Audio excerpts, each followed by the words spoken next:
안녕하세요. 세상의 핫한 이슈를 쉽고 재미있게 풀어드리는 이슈와 이슈 채널의 행운 파파입니다. 여러분, 만약 옆자리에 덩치 큰 승객이 앉았다면 누가 비용을 내야 할까요?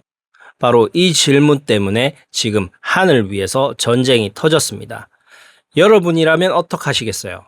내 돈 주고 산 자리인데 옆 사람 때문에 반을 뺏긴다면? 뚱뚱하면 돈 더 내라. 이젠 무료 요구 못해. 이 자극적인 헤드라인은 그 전쟁의 시작을 알리는 총성입니다. 이건 단순히 한 항공사의 정책 변경에 대한 뉴스가 아닙니다. 3만 피트 상공의 좁은 비행기 안에서 벌어지는 경제 논리와 인간의 존엄성에 대한 거대한 충돌, 그 서막을 알리는 신호탄입니다. 특히 이 이야기의 중심에는 오랫동안 플러스 사이즈 승객들에게 마지막 희망의 등대라 불렸던 한 항공사가 있습니다. 바로 사우스웨스트 항공인데요. 전미 비만인 권익협회 나파의 대표는 이 상황을 이렇게 표현했습니다. 사우스웨스트는 많은 뚱뚱한 사람들에게 유일한 희망의 등대였습니다. 그리고 이제 그 등대는 꺼졌습니다. 누군가에게 하늘로 가는 길이 막힐 수 있다는 이 절박한 한마디, 오늘 이야기는 바로 이 꺼져버린 등대부터 시작합니다. 점점 더 비좁아지는 세상 속에서 편안함과 안전에 대한 비용은 과연 누가 어떻게 부담해야 할까요? 오늘 그 답을 함께 찾아가 보겠습니다.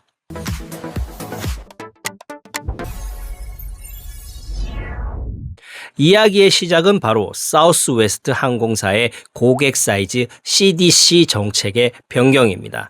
원래 사우스웨스트는요, 정말 독보적이었습니다. 업계의 유일한 30년 넘게 관대한 정책을 유지해 왔죠.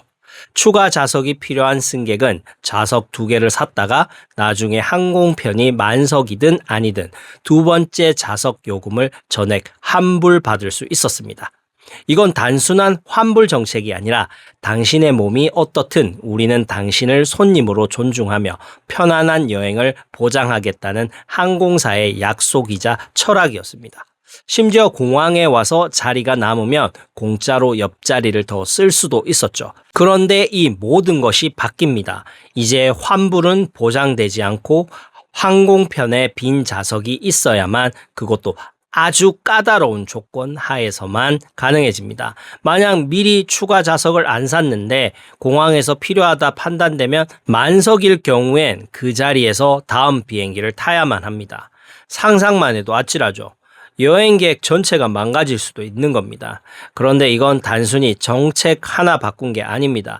최근 사우스웨스트의 행보를 보면 이건 훨씬 더 큰 그림의 일부로 영원을 바꾸는 과정입니다. 최근 몇 년간의 변화를 한번 보세요. 상징과도 같았던 수화물 무료 정책을 폐지했고, 선착순으로 앉던 자유석 제도를 없애고 지정 좌석제를 도입했습니다. 그리고 정확히 그날 이 새로운 추가 좌석 정책을 시행한 겁니다. 이게 뭘 의미할까요? 바로 사우스웨스트가 과거의 파격적이고 고객 중심적인 이단아로서의 정책성을 버리고 다른 항공사들처럼 수익을 쫓는 평범한 회사가 되어 간다는 상징적인 사건입니다. 특히 지정 좌석제 도입과 추가 좌석 유료화가 같은 날 시행된 건 결코 우연이 아닙니다. 이전에는 자유석이니까 옆자리를 맡아두면 그만이었지만 이제 모든 자리에 주인이 정해지죠. 그러니 추가 좌석이 필요하면 아예 처음부터 2개의 좌석을 사도록 강제해야만 했던 겁니다. 항공사는 이 운영에 필요한 수익 모델을 바꿀 절호의 기회로 활용한 거죠. 한 전문가는 그들에게 더 이상 정체성은 없다고 한탄했습니다. 결국 돈의 논리 앞에 30년 철학이 무너진 셈이죠. 자, 그럼 이 논란은 왜 생긴 걸까요? 이건 수십 년에 걸쳐 진행된 2개의 거대한 흐름이 정면으로 충돌한 필연적인 결과입니다. 바로 좌석은 작아지고 승객은 커지는 현상이죠. 여러분, 1980년대 비행기 이코노미석의 앞뒤 간격이 얼마였는지 아시나요? 평균 89cm였습니다. 지금은요, 평균 79cm, 심지어 71cm까지 좁아졌습니다. 이 10cm의 차이가 어느 정도냐면 성인 남성 주먹 하나가 무릎 앞에서 그냥 사라진 겁니다. 예전엔 책이라도 편하게 봤는데 이젠 무릎이 앞좌석에 닿을까 말까 조마조마하게 되는 거죠. 좌석의 좌우폭도 47cm에서 43cm, 심지어 41cm까지 줄었습니다. 항공사들이 수익을 위해 한정된 공간에 좌석을 그야말로 쑤셔 놓고 있는 겁니다. 더 놀라운 사실은 미국 연방항공청 FAA는 강아지, 고양이 같은 동물이 운송될 때 최소 공간 규정은 두고 있으면서 정작 사람이 앉는 좌석 크기에 대한 최소 기준은 전혀 마련하지 않고 있다는 겁니다. 좀 아이러니하지 않나요? 그런데 좌석이 좁아지는 동안 승객은 어떻게 됐을까요? 꾸준히 커졌습니다. 2023년 기준 미국 성인의 비만율은 무려 40%가 넘고 평균 체중은 1990년대보다 약 9kg이 증가했습니다. 자, 그림이 그려지시죠? 좌석은 계속 좁아지는데 사람들은 점점 커지고 있습니다. 이건 마치 물은 계속 불어나는데 댐은 점점 낮아지는 것과 같은 상황입니다. 언젠가 터질 수밖에 없는 시한폭탄이었던 거죠. 항공사 입장에선 이것도 다 돈입니다. 승객 무게가 늘면 연료비가 늘죠. 빈 좌석은 곧 손실입니다. 그러니 무료로 좌석을 내준다는 건 수익도 못 내고 비용만 추가하는 이중 손실인 셈입니다. 결국 이 문제는 최대 효율을 위해 설계된 시스템이 인간의 다양성과 충돌할 때 어떤 일이 벌어지는지 보여주는 완벽한 축소판인 셈이죠. 이 문제는 누구의 관점에서 보느냐에 따라 전혀 다른 이야기가 됩니다. 최소 3명의 주인공이 등장하는 복잡한 드라마죠. 첫 번째, 플러스 사이즈 승객입니다. 이들에게 이 정책은 존재 자체로 벌을 받는 기분이라고 합니다.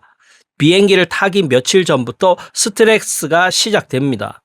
혹시 공항에서 직원이 나를 붙잡고 망신을 주면 어떡하지? 추가 좌석을 사야 하는데 내 예산은 감당이 될까? 항공권 비용이 2배로 뛰는 경제 부담은 물론이고 이런 공개적인 굴욕감을 느낄 수 있다는 심리적 장벽이 훨씬 더 큽니다. 두 번째, 옆좌석 승객입니다. 온라인 커뮤니티에는 이런 경험담이 넘쳐납니다. 나는 내 좌석 전체 값을 지불했어. 그런데 옆 사람 어깨와 팔이 내 공간의 3분의 1을 차지한 채 10시간을 날아왔어. 이들의 입장에선 이건 간단한 공정성의 문제는 아닙니다. 내가 산 공간을 침범당하고 싶지 않다는 거죠. 초과 수화물에 돈을 내는 것처럼 차지하는 공간만큼 비용을 내는 게 당연하다는 논리가 여기서 나옵니다. 마지막, 항공사입니다. 이들은 심판자이자 사업가입니다. 공식적으로는 모든 승객의 안전과 편안함을 이야기하지만 결국 비즈니스입니다. 솔직히 승무원들이 가장 난감합니다. 이륙은 해야 하는데 승객들 사이에서 벌어지는 이 팔걸이 전쟁을 중재해야 하니까요. 항공사 입장에선 이런 분쟁 자체가 비용이고 리스크입니다.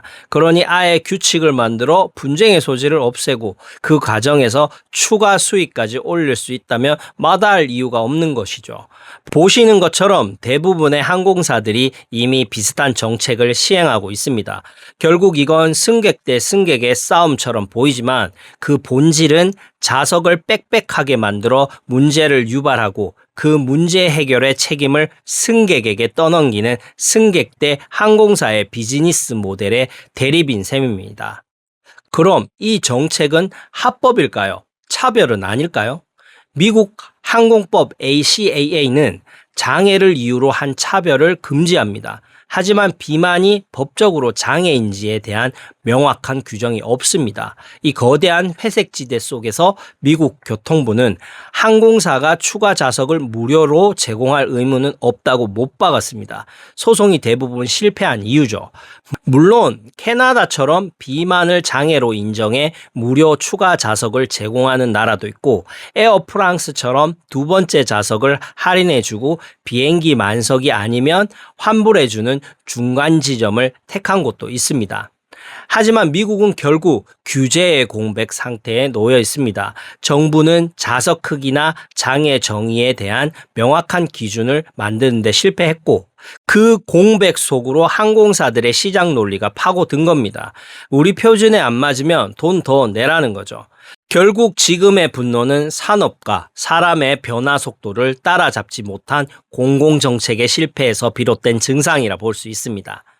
우리는 오늘 좁아지는 좌석, 커지는 승객, 그리고 그 부담을 개인에게 떠넘기는 항공사의 정책을 깊이 들여봤습니다. 이 문제의 중심에는 3명의 행위자가 있습니다. 자신을 표준에 맞춰야 하는 승객, 모두를 수용해야 할 의무와 이익 추구 사이의 항공사, 그리고 안전과 접근성을 규제할 책임을 다하지 못한 정부. 이 질문에 대한 정답은 아직 없습니다. 하지만 한 가지는 분명합니다. 비행기 표를 살 때 우리는 단순히 목적지를 사는 게 아닙니다. 바로 내 공간을 사는 겁니다. 그런데 그 공간의 가치를 정할 권리, 과연 누구에게 있어야 할까요? 여러분의 생각은 어떠신가요? 댓글로 의견 나눠주세요. 오늘 이야기는 여기까지입니다. 저는 다음에도 더 흥미롭고 유익한 이야기로 찾아뵙겠습니다. 오늘 영상이 유익하셨다면 좋아요, 구독, 그리고 알림 설정 잊지 마세요. 그럼 다음 시간에 만나요. 안녕.